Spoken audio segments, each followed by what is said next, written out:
الرحمن الرحيم إن الحمد لله نحمده ونستعينه ونستغفره ونعوذ بالله من شرور أنفسنا ومن سيئات أعمالنا من يهده الله فلا مضل له ومن يضلل فلا هادي له أشهد أن لا إله إلا الله وحده لا شريك له وأشهد أن محمدا عبده ورسوله أرسله الله بالحق بشيرا ونذيرا وبين يدي الساعة من يطع الله ورسوله فقد رشد ومن يعص الله ورسوله فلا يلوم إلا نفسه ولا يضر الله شيئا اللهم إننا نسألك علما نافعا وتوفيقا إلى عمل به ونعوذ بك اللهم من العلم لا ينفع وانفعنا بما علمتنا وذكرنا ما نسينا وتب علينا ولوالدينا ولسائر المسلمين في كل مكان اللهم اجعلنا ممن يستمعون القول فيتبعون أحسنه اللهم زدنا علما واغفر لنا إنك أنت التواب الرحيم أما بعد. Mga kapatid sa Islam, una pahintulot nyo muna na ako'y nakasalamin dahil may nangyari nga dito sa ano ko. At inihiling natin sa Allah subhanahu wa ta'ala na tayo ay protection, na bigyan ng proteksyon sa lahat ng anumang mga kapahamakan na hinaharap natin at mga hindi pa dumarating. Allahumma amin.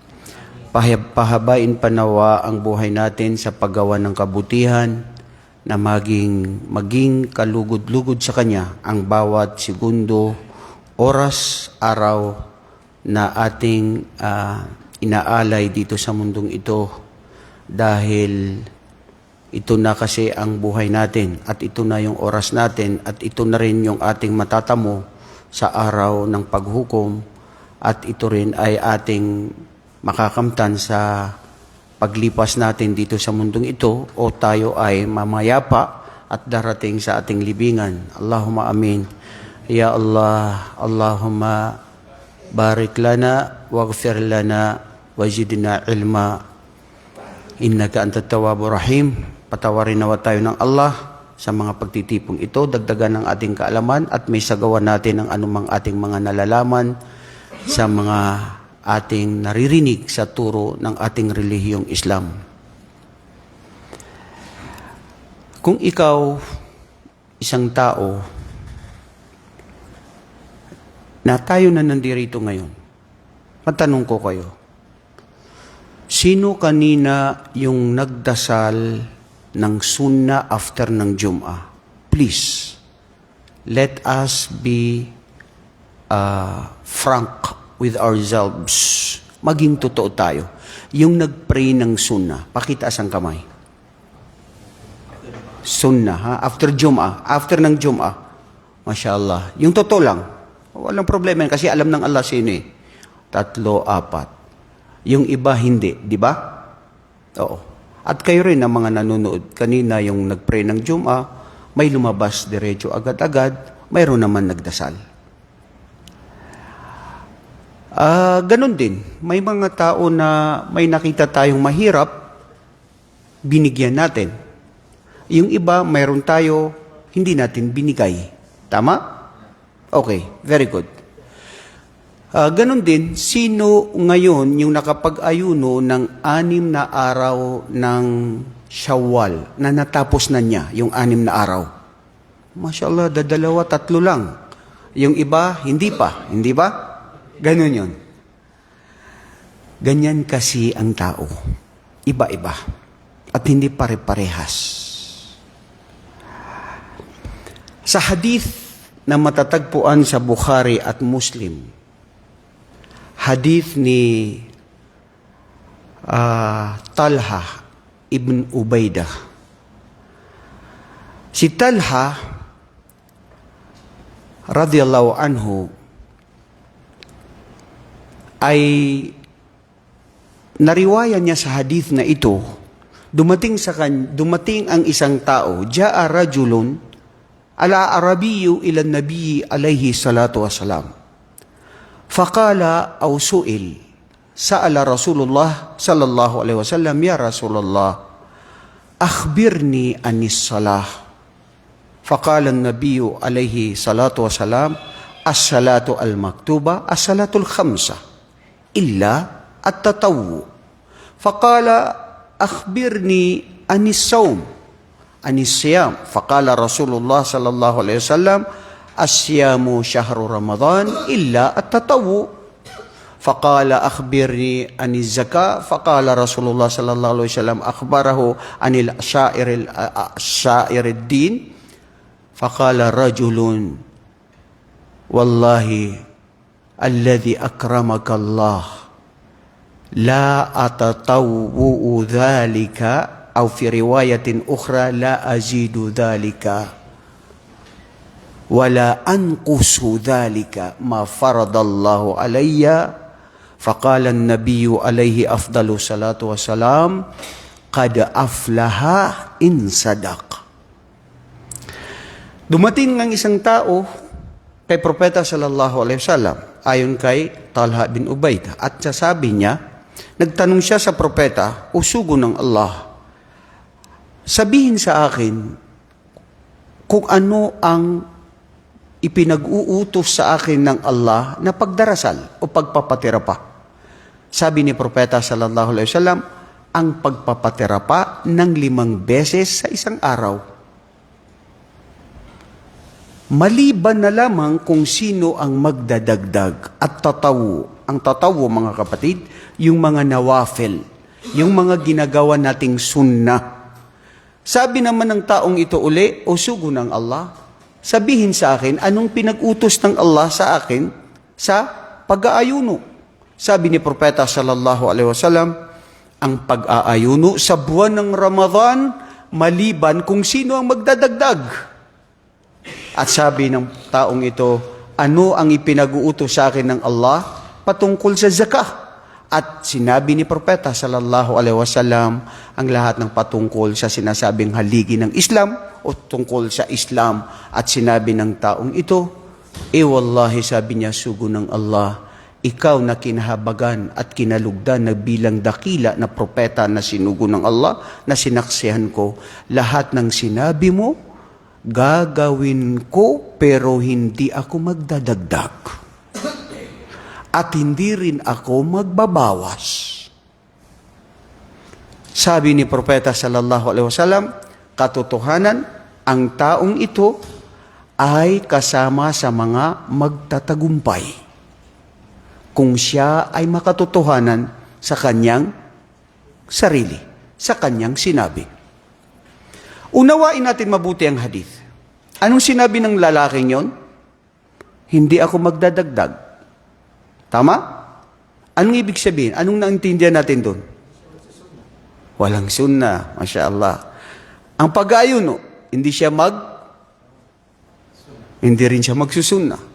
Ang zaka, ganun din. Ibig sabihin, gagawin ko sa tama lang. Pero, hindi rin ako magbabawas. Ibig sabihin, magbibigay talaga ako ng zakah. Hindi ba? Ibig sabihin, magdarasal ako ng 5 beses sa isang araw. Hindi yung 3 beses lang.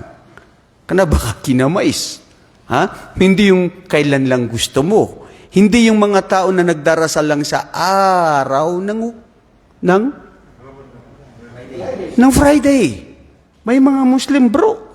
Kababayan mo, Maranao, Tausug, Maguindanao, Yakan, balik Islam. Nagdarasal lang kung kailan lang nila gusto. Katulad ng ibang mga mananampalataya daw sa Diyos na dumarating sa simbahan kung kailan lang mayroon siyang pinagdadaanan o di kaya kung kailan niya gusto. Ang Islam, mga kapatid, hindi kung ano ang gusto mo, bro.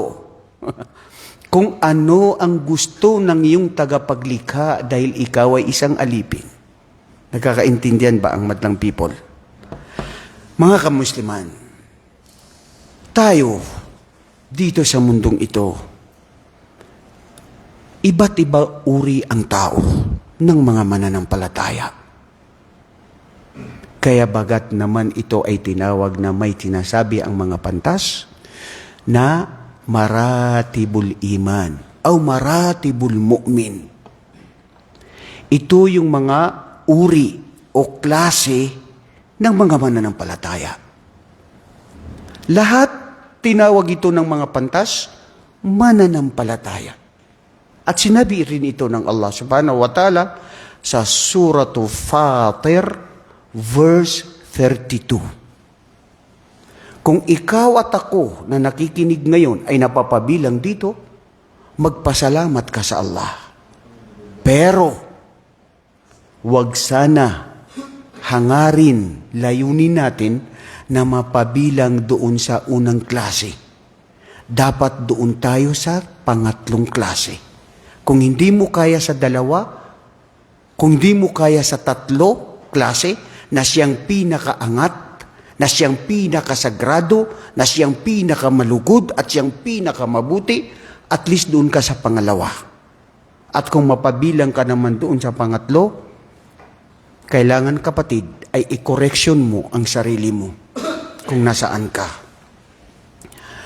Ito rin ang dalil, mga kapatid, sa Islam, na kahit sinong makita natin na Muslim na naniniwala sa Allah, huwag na huwag tayong maghusga sa Kanya na ikaw ay kafir, ikaw ay lumabas sa Islam, ikaw ay hindi tatanggapin sa paraiso, ikaw ay makasalanan, ikaw, lahat sinasabi mo na sinisisi mo siya. Bakit mga kapatid? Bakit hindi dapat tayo ganun? Kasi hindi tayo dapat manghusga na wala tayong karapatan. Manghusga sa kahit sino man.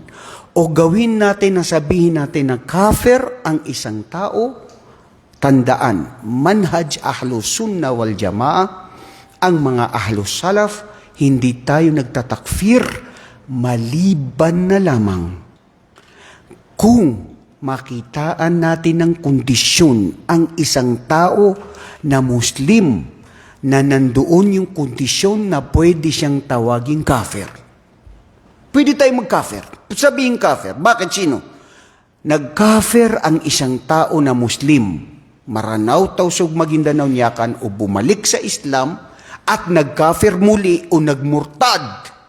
Kung sabihin niya na ang Quran ay hindi salita ng Allah, kung ang Quran ay may mali, at sasabihin niyang hindi totoo ang magaganap sa libingan na may parusa at may gantimpala, at hindi totoo ang paraiso, at sinasabi niyang hindi wajib ang pagdarasal ng 5 beses isang araw, at sinasabi niya na ang Diyos ay si Jesucristo, at ang sinasabi niya na mga ibang mga sahaba ay mga kafir o mga murtad, kung nagka-itifak ang mga pantas, nakitaan siya ng pagmumurtad sa salita, sa kilos at gawa at sa puso, saka lamang natin sasabihin na nag-kafir siya, na maliwanag, na sinabi niya na lantaran, dahil yun ang mga syurut at kung ano ang sinabi na pinagkaisa ng mga pantas.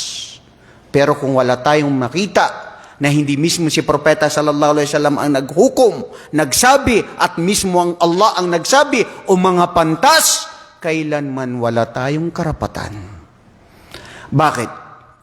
Sa hadith na matatagpuan sa Bukhari at Muslim, na hadith ni Usama bin Zaid radiyallahu an.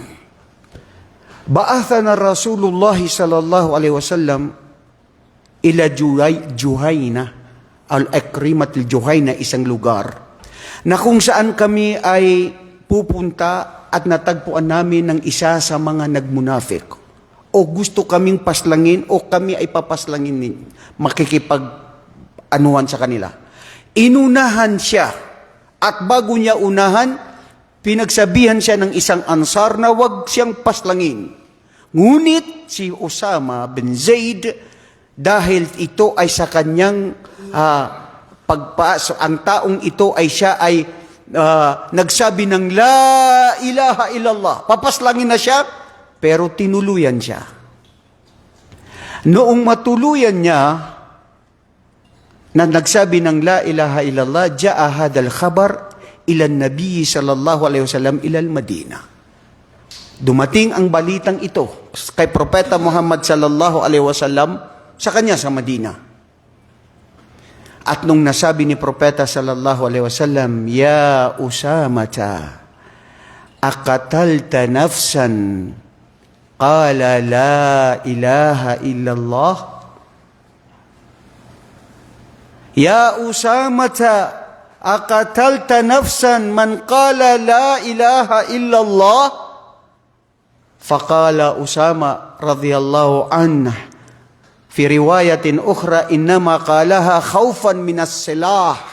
Usugo ng Allah kung bakit siya nagsabi ng la ilaha illallah, walang Diyos na dapat sambahin maliban sa Allah, ay dahil sa katatakot niya o pangambad niya doon sa siya ay papaslangin. Dahil doon sa, ano ba yung sila? Espada. Napapatayin siya at paslangin at sa takot niya, nasabi niya yun.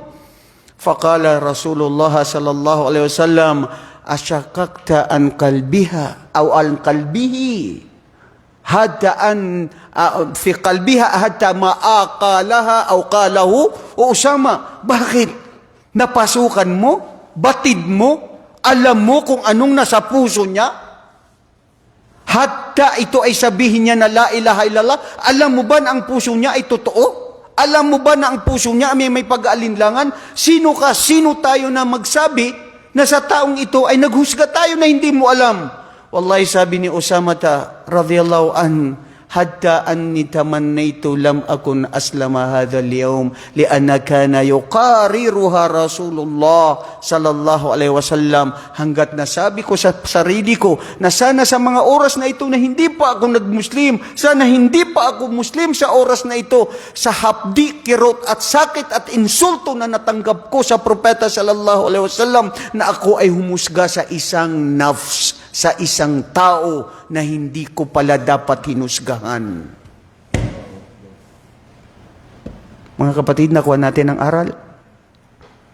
Sana ito'y nagbigay liwanag sa ating lahat. Ikaw at ako, tayo lahat, hindi natin pangahawakan ang ating pananampalataya.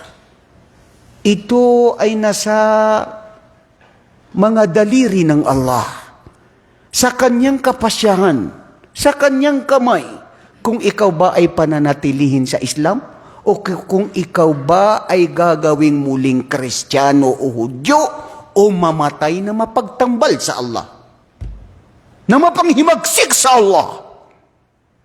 Wala tayong karapatan sa kahit sino. Dahil siya ang Allah, yudhillu may yasha wa yahdi may yasha. Pwede niyang baliktarin ang mananampalataya kung nanaisin niya. At pwede niyang gabayan ang sino mang nanaisin niyang gabayan. وَيُذِلُّ اللَّهُ الظَّالِمِينَ. Siya ang Allah na ililigaw niya ang mga mapangimbot, makasalanan, mga mapagkunwari, mga duplikara. Alam ng Allah kung sino sa atin ng duplikara, kung sino ang totoo sa kanyang puso, kung sino ang gagamitin niya ang Islam. Ngayon pa lang, kapatid, alamin mo na ang sarili mo na saan ka. Payo ko to una sa sarili ko at sa ating lahat. Kayo na mga nanonood at nakikinig, hindi nating panghawakan ng kahit sino. Ni mismo sarili natin. Nakakalimutan nyo na ba ang mga kwento na patungkol sa Quran? Kay Balaam ibn Baura, maalam sa kapanahunan ng mga angkan ni Israel, matakutin sa Allah, ngunit sa isang saglip ng isang pag-udyok sa kanya ng kapangyarihan, pera, babae, ang nangyari sa kanya, ibinenta ang kanyang reliyon, namatay ang isang mananampalataya, matakutin sa Allah, dire-diretso na tinatanggap ang kanyang panalangin sa Allah, namatay siya na siya ay kafir. Waliya'udhu billah. A'udhu billahi min dhalik. At ganun din si Barsisa dahil sa babae. Namatay siya na kafir. Na isang awliyaullah, isang matakutin sa Allah. Ngayon, ang nakikita nyo ngayon na mga kafir, kinabukasan sila ang totoong Muslim. At namatay na Muslim. Ngayon, ang nakikita nyo ngayon na Muslim, pwede sila ay mamatay na kafir. Huwag tayo nawa ipabila ng Allah doon, mga kapatid. Lidhalika qala Rasulullah sallallahu alaihi wasallam, Ya musarrifal qulub, thabbit qulubana ala dinik wa ala ta'atik. O aming tagapaglikha, aming Panginoon, na sa Kanya ang kapasyahan, kapangyarihan ng aming mga puso, panatilihin mo, Ya Allah, ang aming puso, ang aming pananampalataya, ang paggawa ng kabutihan, na ito ay laging panatilian at thabatu fid din, ang pagiging matatag, ang pagiging matotoo, ang pagiging mamanatili ka sa kung ano ang mga pinagdadaanan mo, kung ano ang pananampalataya mo, kung anong paninindigan mo, yan ang inihiling natin sa Allah na wag ito sana mabago. Allahumma amin ya Rab. Sa suratu Fatir, ang Allah subhanahu wa ta'ala ay naghayag.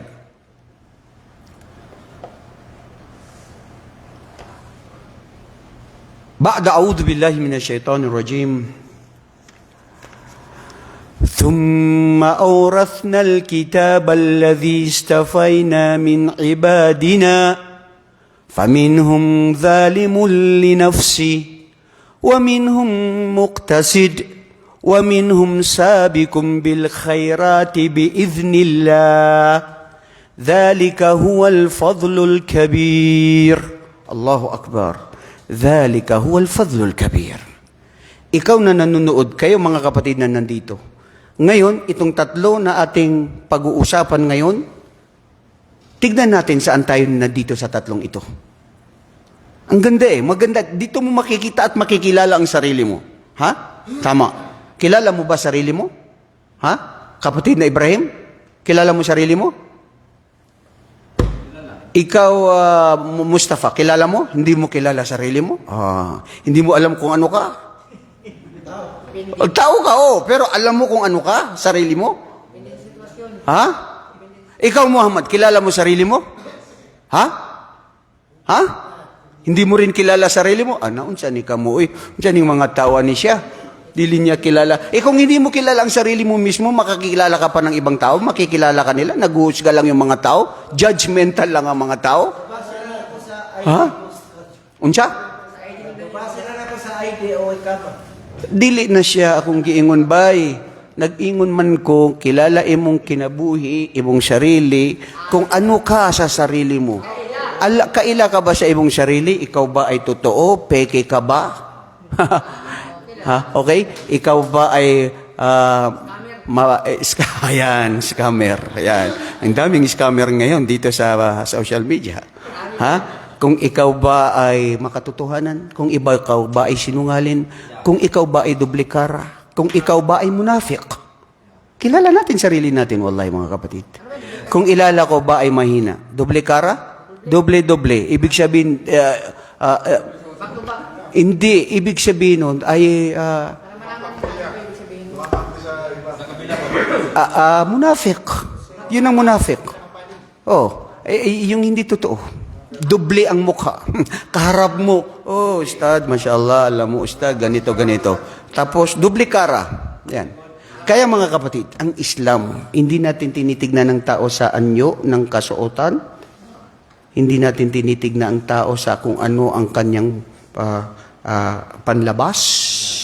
Liana al-imanu huna fil qalb wa ashara alayra Rasulullah sallallahu alaihi wasallam. Si Propeta sallallahu alaihi wasallam, ito tinuro niya sa kanyang puso na dito ang pananampalataya sa puso. Dahil ang puso, alam mo kung totoo ka o hindi. Ngayon mga kapatid, balikan natin anong tafsir dito ng mga pantas. Aktharul mufassirin. Matatagpuan mo to sa kay Bayhaqi, sa Tafsir Sa'di, sa Ibn Kathir. Sabi ng Allah, Thumma awrathna al-kitab. Awratha, bima'ana aata, aw akhad. Awratha, ibig sabihin parang warath. kinuha o naibigay. Thumma awrathna al-kitab. Ibig sabihin, aatayna al-kitab. Ipinagkaloob namin ang kitab. Ang kitab, huwa yaudu ilal Quran. Ito yung Quran. Ito yung salita ng Allah. Perpekto na salita ng Allah. La rayba fi, na walang pagdududa. Totoo na gabay sa sangkatauhan. Sa mga tao na gustong magnais na sila ay maggabayan ng katotohanan. Al-kitab wal Quran. وَالسُنَّةُ رَسُولُ اللَّهِ صلى الله عليه وسلم. هذا الذي ما فسره المفسرين.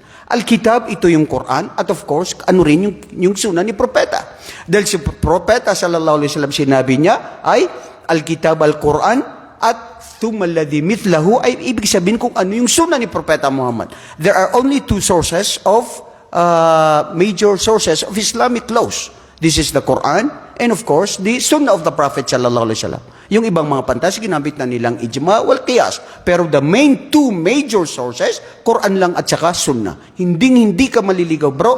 Panghawakan mo ang Quran at ang sunnah, sa ang paghahawak mo sa Quran ay kung ano ang pag-unawa. Paano ito inexplina, paano ito ipinaliwanag ng mga salafos salih na sila yung thiqah. Sila yung katotohanan. Wasalafus salih, kinuha nila ito doon sa sila yung mga sahabatu ridwanullahu alayhim. Bakit? Kasi ang mga sahaba, sila ang tunay na nakaunawa sa kung ano sinabi ni propeta. Dahil kasamahan ni propeta Muhammad ay mga kaibigan ni propeta sallallahu alaihi wasallam. Kung paano natin maunawa ng Quran at ang Sunnah ay sa pagpapaliwanag ng mga khulafa rashidin, sa pagpapaliwanag ng mga sahaba ridwanullahu alayhim, at ganun din ng mga salafus salih at mga kibarul ummah thumma tabi-tabi'in. Hindi kung ano ngayon ang napapanguunawa ng mga iba na minsan mismo binabago nila ang Quran. Minsan mismo sasabihin nila na ang Quran ay ito ay ayon sa kanilang mga kuro-kuro at opinion. Bro, hindi. Matakot ka sa Allah. Katakutan ko ang Allah. Ya Allah, ipabilang ako at patawarin ako kung nagkakasala ako. Kung mayroon akong nasasabi na minsan ay ito ay kuro-kuro o anuman, astaghfirullah wa atubu ilayh, kailangan may basihan sa Quran at Sunnah. So, sabi ng Allah subhanahu wa ta'ala, thumma awrathna al-kitab, ipinagkaloob namin, o ano ba yung waratha sa Tagalog? Ipinamana namin. Ipinagkaloob, ipinamana namin ang kitab, ang Quran. ثم أورثنا الكتاب الذين اصطفينا من عبادنا. استفينا في اللغة ay بمعنى استفينا ay اخترنا. Ibig sabihin pinili. Allahu Akbar. Sa Marano na pinili agu. Ari, tunod to sa Marano niya pa. Ini raw nagu pinili. Pinili na siya tapos lubusang pang pinili. Di ba? Pag kayo naggumagamit ng, ano ba yun? Bilao. Oh, di ba? Anong ginagawa niyo doon sa bilao? Ha? Biko? Pinaalala mo ako ng Biko, kapatid na Muhammad. Wala naman tayong Biko ngayong araw. Hindi. Yung nilagyan ng mga bigas. O di ba, bilao? Tapos tatanggalin mo lang doon, tapos kung ano yung malinis, kung ano yung malaki, pipilian yan. Lahat. Mga kapatid, pinipilian tayo ng Allah. May mga taong nagbalik Islam na pipilian pa yun ng Allah. At papili-pili na paghanggat ikaw ay namatay na ikaw ay naniniwala sa Allah. Ilan ang mga tao na namatay na hindi naniniwala sa Allah. Hindi na, lidhalika an Allah subhanahu wa ta'ala qal, ya ayyuhalladhina amanu taqullaha wa la tamutunna illa wa antum muslimun. O kayo na mga mananampalataya, katakutan ninyo ang Allah ng tunay na pagkatakot at huwag kayong mamatay na kayo ay hindi mga Muslim. Wala sa estado ng Islam. Ngayon, balikan natin ang kitab. Anong sinabi dito ng Allah subhanahu wa ta'ala dito sa kitab na ito? Thumma awrathna al-kitab. Al-Quran. Stafayna min ibadina. Wallahi mapalad tayo. Bakit? Lianna stafayna Allahu min ummati Rasulillah. Dahil tayo na ngayon sa mga huli na naniniwala sa sugo ng Allah na si Propeta Muhammad, tayo yung inaraw na pinili ko mga tao. Tayo yung mga tao na pinili ng Allah subhanahu wa ta'ala na maging mapalad na mapabilang sa umma ni Propeta sallallahu alaihi wasallam. Batid nyo ba? Nahnu akhirul ummah wa nahnu sabiqul ummah fi yawmil qiyamah. Tayo yung mga huling mga pamayanan dito sa mundong ito hanggang magunaw ang mundo sa kung sino naniniwala kay Propeta Muhammad, at tayo yung mga na pamayanan na mauuna sa araw ng paghukom. Allahu Akbar. Istafa. Ikhtar Allah. Pinili ng Allah. Pinili si Propeta Muhammad. Pinakahuli, pero pinakamamahal niya at unang papasok sa paraiso. Sino? Si Propeta Muhammad. Dapat ang maunang papasok sa paraiso, si Adam, unang nilikha niya. Ibrahim, si Propeta Idris, si Noah, hindi. Propeta sallallahu alaihi wasallam. Yaqulu fi hadith, ikaw, sino ka? Ana Muhammad. Rasulullah, wallahi sabi ng anghel sa paraiso, hindi ko to bubuksan at hindi mo may bibigay sa iyo ang susi maliban sa ipinahintulot sa akin na ang unang bibigay at papasok ay si Propeta Muhammad. Pero siya ang huling propeta. Istafa, pinili ng Allah subhanahu wa ta'ala na pinagkalooban ng kitab ay ang mga ni propeta. Mga kapatid, ang Quran na ito, pasalamat tayo sa Allah. Bakit? Ang Quran, hindi ito ipinahintulot at ibinigay ng Allah subhanahu wa ta'ala sa mga naunang mga musabika. Ang mga nauna, hindi ito ipinagkaroon ang Quran kay Propeta Ibrahim. Hindi ibinigay ang Quran kay Propeta Musa. Alam natin, iba-iba ang mga ibinigay sa kanila. Kay Musa, ang Taura. Kay Ibrahim, Suhufi Ibrahim. Kay Hesus Kristo, ibinigay sa kanyang Injil. Kay Propeta Muhammad, Quran. Ang Quran, ito ang compilation, ito ang totoo, at ito ang lahat ng gabay at bawat salita ng Allah na basahin mo rito, may 10 hasana. Isang letra na basahin mo, 10 hasana na makukuha mo. Yung alif lam mim, 3 letra lang yun, 30 hasana na makukuha mo, na kabutihan sa bawat pagsabi mo ng alif lam mim. Napakapalad ng kahit sino man na sila ay napabilang sa ni Propeta Muhammad at kung sino na sila ay pinaniniwala nila ang Quran. Dahil ito ang tunay na gabay. Ngayon, sinabi dito ng Allah na kayo na mga ni Muhammad, na ako ang Allah, sabi niya na kumbaga kayo ang binigyan ng kitab, na pinagkalooban ng kitab, na ito yung Quran, na mayroon sa inyo ang mga uri na 3 klase ng mga tao na mga mananampalataya. Una, sabi ng Allah, zalimun linafsi. Ma ma'na zalim? Ta'rifun na zalim? Madaya? Ha?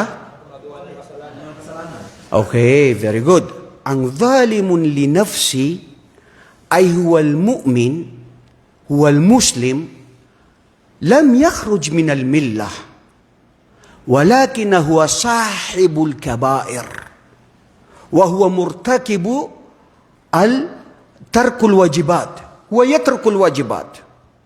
Siya ay isang mananampalataya na mu'min o muslim na hindi siya labas sa Islam.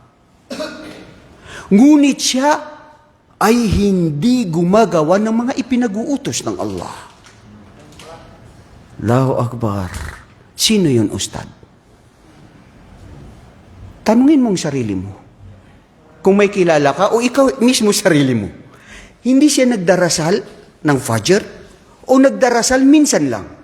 Hindi siya nagdarasal ng mga 5 beses sa pagdarasal at hindi siya nagbibigay ng zakah. O hindi rin siya nag-aayuno sa buwan ng Ramadan at minsan nag-aayuno. Bakit? Kasi nga siya ay makasalanan. Kasi nga siya ay mapag-imbot. Kasi nga siya ay suwail. Kasi nga siya ay mahina. Dahil siya ay napapangibabaw ang sarili. Zalimun li nafsi. Hindi ba? Siya pa rin ay nandoon sa pananampalataya, ngunit siya ay makasalanan. Ngunit siya ay mapag-iimbot. Ngunit siya ay mapangimagsik sa Allah.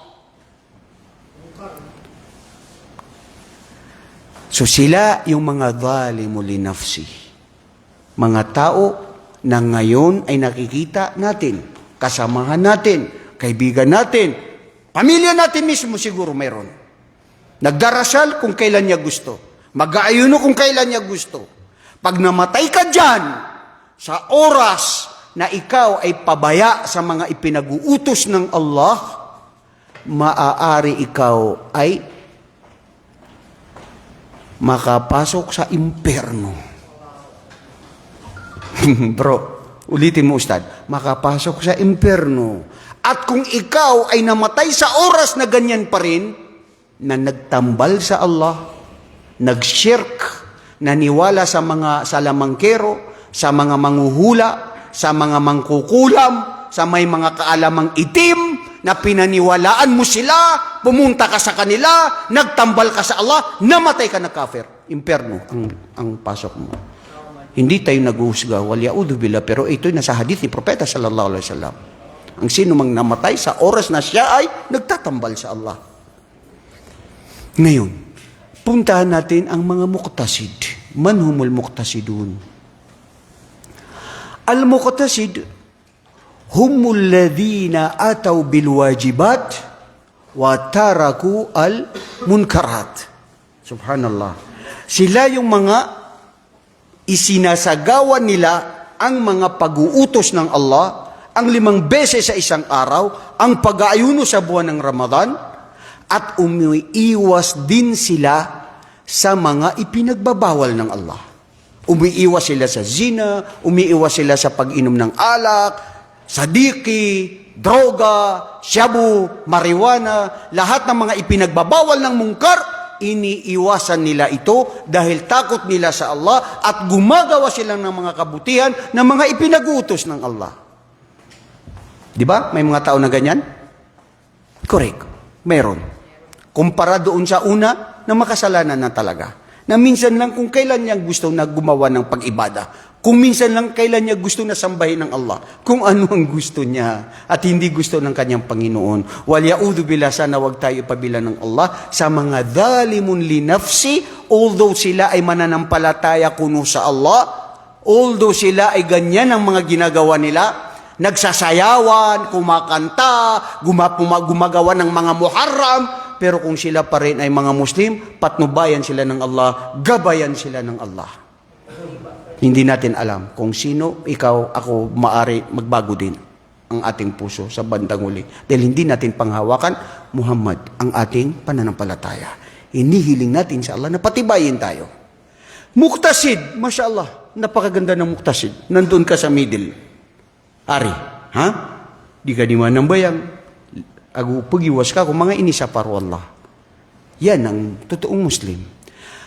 Pangatlong uri ng mga mananampalataya, wahum sabiquna bil khairat.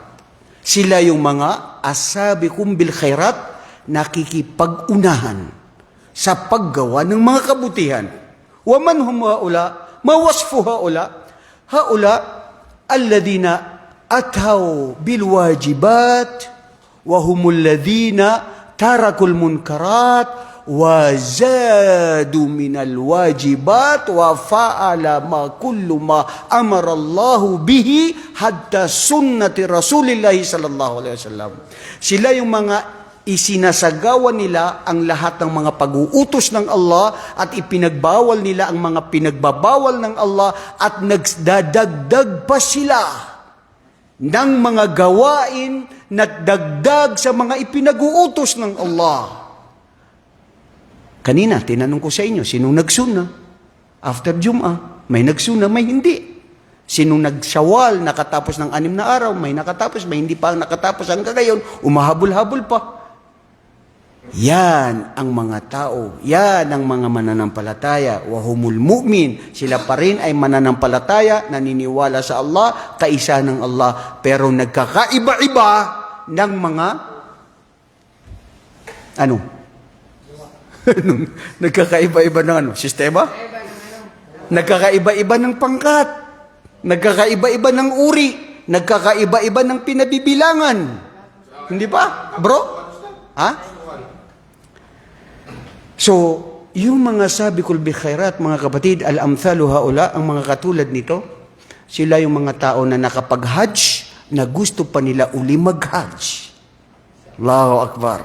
Nakapag-umra ilang beses, gusto pa rin nila mag-umra. Katulad namin ni Sheikh Sudais, kailan ang umra? Meron bang umra na naman dito bago mag-hajj? Allahu Akbar. Inshallah, kasi ang ibang Islamic Center meron.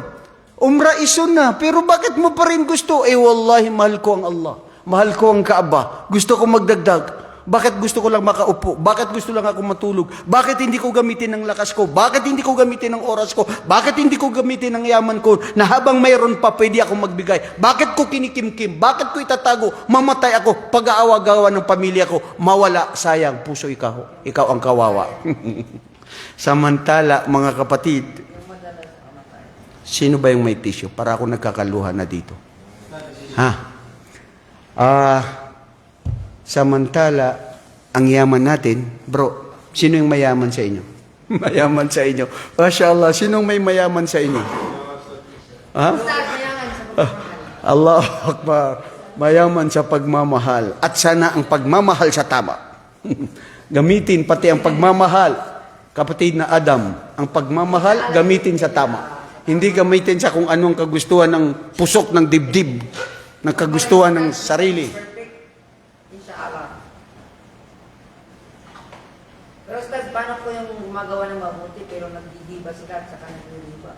Pero gumagawa sila ng mabuti. Gumagawa ng mabuti at sila ay Nagdidiba at nagliliba. naggigiba at nagririba. O, saan sila napapabilang? Pero gumagawa sila ng Try mo, saan napapabilang doon? Ha? Dhalimu li nafsi. Makasalanan. Suwail. Mga kapatid, ito, sabi ng mga pantas, hadhil umma marhuma. Itong pamayanan, itong inuna natin, itong sinabi natin, bakit natin ito pinaliwanag? Dahil ang sabi dito ng mga pantas, hadhil umma al-marhuma. Ito yung pamayanan na huli, na pinili ang huling propeta na pinakahabag at mahal ng Allah. At ito rin yung mga tao na kumbaga ay, kasi ang sabi nila doon sa adh-dhalimu li nafsi hum ashabul kabair. At ang al-muqtasid, sila yung mga ashabul sagair. Kasi lahat tayo nagkakasala. Tapos yung mga as-sabiqun bil khairat, humul mujtahiduna fil ibadah. Sila yung nakikipag-unahan. Gustong-gusto gumawa ng kabutihan. Allahu Akbar. May mga tao ganyan, bro. May pera ka na. Pwede ka magbigay ng zakah. Wallahi, may tao na pwede siya magbigay zakah. Ayaw pa rin magbigay ng zakah. Pwede mag-umrah, mag-hajj, ayaw pa rin. Pwede magdasal, ayaw pa rin magdasal. Pero naniniwala sa Allah, mga kapatid, ang kahabag ng Allah sa atin, man qala la ilaha illallah dakhala al-jannah. At huwag mo pang hawakan na kung sino magsabi ng la ilaha illallah, papasok sa paraiso at sabi mo, sapat na yun. Tama na yun. No. Bro, ang paraiso ng Allah, may baitang ito, Muhammad. Ayaw mo na nandoon ka sa angat? Diba? Dito nga sa mundo, gusto mo angat ka eh. Diba? Sino ang gusto niya na nanatili na pobre, na mahirap? Na nahihirapan ang buhay niya? Sige nga, kung nahihirapan ka buhay mo kung ano, huwag ka mag-abroad, punta ka doon. Sa inyo, saan ka galing? Bumalik ka sa pinanggalingan mo. Sige, makita ko ang buhay mo kung hindi mo sasabihin na magtitaste ka, Ustad. Mayroon bang mga bisa dyan? Pahulog naman ng bisa dito. Nagbakasyon ako dito. Pero talaga sa totoo lang, ang hirap pala talaga ng buhay dito sa Pilipinas. Gusto mo ng pagbabago. Gusto mo maangat ka. Wala kang kotse, di ba? Gusto mo magkakotse? Hoy, maging practical kayo, bro. Ha? Huwag ka maging hindi totoo, Ibrahim. Alam ng Allah kung ano nasa puso mo. Huwag mong sabihin hindi. Wala kang asawa, di ba? Hiwalay ka sa asawa mo. Gusto mong asawa? Ano? Lahat. Maging totoo tayo, mga kapatid. Sa salita, puso at gawa. Wala tayong pwedeng may pagkubli. Alam ng Allah kung ano tayo. Kung totoo ka sa salita mo. Kaya pinaka-importante sa tao, wallahi, ang puso. Al-ikhlas. Lian na yan ang unang itatanong sa atin. Sa araw ng paghukom, as-sala. At kailangan doon yung ikhlas. Kasi syurutun minal ibadah. Kondisyon sa ibadah. Ano ngayon ang ginagawa mo? Bapia miya rurwa benengka sa kakasusujud ka ko Allah. Amay ka kapakilailain. Katakabur daun su titualin nga lumpiwa para tiyaya. Antior sa mga dalbak. Bro, maski gaano noo mo, ha? Umitim na yan. Sa hindi ko alam anong naging itim pa yan ang kulay niya. Dahil sa pag-iibada mo, dahil sa lahat ng mabuting gawain mo. Pero wallahi kung ang puso mo na tanging nakakaalam ang Allah, hindi totoo. Peke, scammer ang puso mo. Tupperware, riya. Ikaw ang kawawa. Dahil ang puso ang titignan ng Allah, mga kapatid. Yawma la yanfa'u malun wala banun illa man atallaha biqalbin salim. Panahon sa oras sa araw ng paghukom, yaong ang kanilang hindi makakapagbigay sa kanila ng binipisyo, ang kanilang kayamanan, pera at ang kanilang pamilya. Maliban kung sino ang darating na ang kanilang mga puso ay tunay na ito ay salim. Mama na kalbun salim. Puso na ito ay walang pagdududa. Puso na ito ay hindi nagtatambal sa Allah. Puso na gumagawa ng ikhlas. Hindi riya, hindi pakitang tao, hindi parinig sa tao. Puso na totoong nagmamahal para sa Allah. Hindi nagmamahal dahil mayroon siyang iniisip na toyo doon. Dito, di ba bro, Muhammad? Totoo. Alam ng Allah. Kaya, tinanong ko sa inyo kanina, Mustafa, alam mo ba sarili mo? Sabi mo, hindi mo alam. Ngayon, alam mo na sarili mo. Di ba? Nagkakaintindihan na tayo, bro. Wala na tayong problema. Isinulat mo na, alhamdulillah. Kahabagan ka. Alhamdulillah, alhamdulillah. Wallahi ta'alam natin ang mismo ang Allah nagsabi, balil insanu ala nafsihi basira. Katotohanan, ang tao ang siyang tunay na nakakakita, nakakabatid at alam niya ang sarili niya. Totoo na mahal mo ba ang asawa mo? Ha? Sige nga. Totoo ka ba na ikaw na mahal mo ang kaibigan mo? Totoo ko ba na mahal mo ang Allah? Bro? Alhamdulillah. Okay, good. Very good. Kung totoo yan. At minsan, maski hindi na natin sinabi, pero nararamdaman niya ng puso. Dahil puso sa puso ang siyang mangingibabaw at siyang huhusgahan ng Allah sa araw ng paghukom. Sa araw ng paghukom, sasabihin sa kanila, nasaan na ang mga tao na inalay nila ang kanilang mabuting gawain sa katulad nilang kapwang tao. Hanapin niyo na sila ngayon. Ano ang kanilang may dudulot, may tutulong na binipisyo na may bibigay sa inyo? Dumating ka, oh, mayor, gobernador, king. Maayo man batasan ko, kay naadhe ka man. Nagtabang ko ni mo, tanan, gigawa ko tanan, sa imong kinabuhi, ambot. Na nagtabang ka sa iya, hindi para sa Allah. Hanapin mo si king, si mayor, si ano. Sasabihin din sa'yo ni mayor, ano? Tiway, sim-sim, sawa-sawa. Parehas din tayo na pusoy. Wala akong may bigay. Bakit? Kinuha ko ang yaman ng taong bayan. Ay daw, gari, mata na biya karagrig. Piyaman nagkaw niyan. So, tamo ko kadakla ng mga tao. Gikawat niya, tanan sa mga bisag kanin ng tao, gikawat niya. Kay nahurot, asa niya gibutang sa iyang kinabuhi. La ilaha illallah, mga kapatid. Habang hindi pa huli ang lahat, magbalik loob tayo sa Allah. Lahat tayo. Pinagsasabihan natin ito, sarili natin. وَذَكِّرْ فَإِنَّ الذِّكْرَ تَنْفَعُ الْمُؤْمِنِينَ. Magpaalaala dahil ang pagpapaalaala ay ito ay magbibigay benepisyo sa bawat isa. Lalong-lalo na sa mga mananampalataya. Ya Allah, bigyan kami ng habag kapatawaran, pahabahin pa ang buhay namin sa paggawa ng kabutihan, at nawa hanggang kami ay mamatay na nagsasabi ng La ilaha illallah. Maging dalisay ang mga puso at maging totoo na manatili. Subhanakallahumma wa bihamdik asyhadu an la ilaha illa ant astaghfiruka wa atubu ilaik. Assalamualaikum warahmatullahi wabarakatuh. Bismillah.